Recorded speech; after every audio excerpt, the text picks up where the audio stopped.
మార్చి 5వ తేదీన జీవముగల దేవుని మాటలు. మార్కు సువార్త 13వ అధ్యాయము 1వ వచనం నుంచి 8వ వచనం వరకు.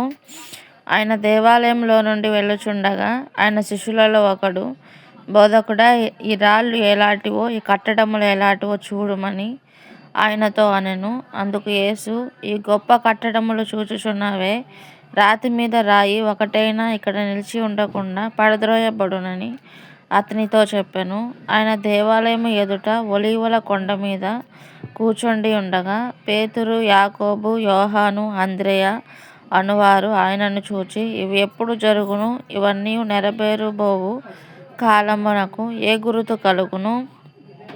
అది మాతో చెప్పుమని ఆయనను ఏకాంతమందు అడుగగా, యేసు వారితో ఇట్లు చెప్పసాగెను.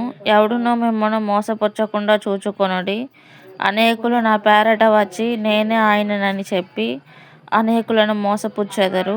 మీరు యుద్ధములను గూర్చియు యుద్ధ సమాచారములను గూర్చియు వినునప్పుడు కలవరపడకుడి.